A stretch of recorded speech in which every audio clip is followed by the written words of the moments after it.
بسم اللہ الرحمن الرحیم۔ ناظرین، پل صراط ایک پل ہے جو جہنم کے اوپر نصب کیا جائے گا، جو بال سے زیادہ باریک اور تلوار کی دھار سے زیادہ تیز ہوگا۔ جنت میں جانے کا راستہ یہی ہوگا۔ پل صراط کا سفر نہایت ہی طویل لمبا ہے۔ پل صراط کا سفر 15,000 سال کی راہ ہے۔ پل صراط جہنم کے اوپر بنایا ہوا ہے۔ اس پر سے وہی گزر سکے گا جس کے دل میں خوف خدا ہوگا۔ سب سے پہلے نبی پاک صلی اللہ علیہ وآلہ وسلم گزر فرمائیں گے، پھر اور انبیاء کرام، پھر یہ امت اور پھر باقی امتیں گزرے گی۔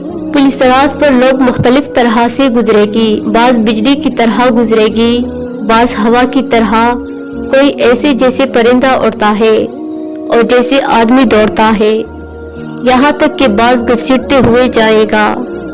ناظرین، پل صراط کے دونوں جانب بڑے بڑے انکڑے لٹکتے ہوں گے۔ جس شخص کے بارے میں حکم ہوگا اسے پکڑ لیں گے، مگر بعض زخمی ہو کر نجات پائیں گے اور بعض کو جہنم میں گرا دیں گے۔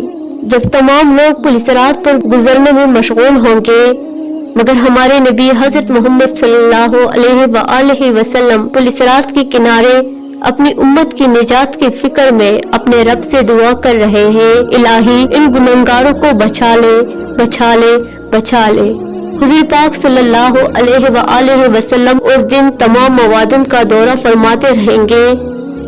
کبھی میزان پر تشریف لے جائیں گے، وہاں جس کے حساب میں کمی دیکھیں گے اس کی شفاعت فرما کر نجات دلوائیں گے۔